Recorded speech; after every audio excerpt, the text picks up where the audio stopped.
Ce sont ces Jeux olympiques. Il les attend depuis 7 ans. Alors, Vladimir Poutine ne boude pas son plaisir. Il multiplie les apparitions publiques auprès des dirigeants du mouvement olympique, assiste aux compétitions, fait le tour des délégations, en pleine offensive de charme, montrant un visage plus souriant, plus humain, se payant même des bains de foule, comme ici, à la Maison de l'Autriche. Mais nulle part l'accueil n'a été aussi chaleureux qu'à la Maison du Canada.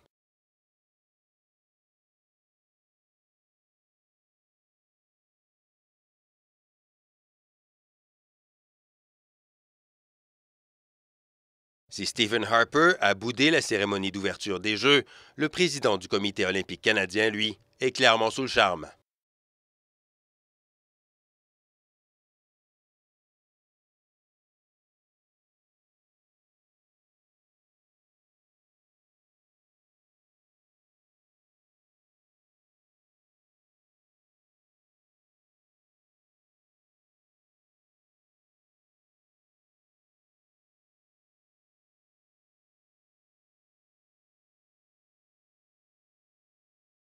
Loin du village, loin des regards, David Hakim s'est présenté seul devant la mairie de Sochi avec une pancarte et un message. Son but, protester contre les 3 ans de prison infligés à l'écologiste Yevgeny Vitishko.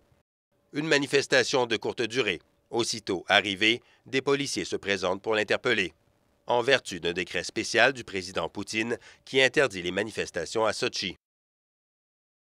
Je n'ai rien contre les Jeux olympiques, dit-il, mais les gens ne devraient pas oublier que pendant ce temps-là, la Russie continue de violer les droits de l'homme.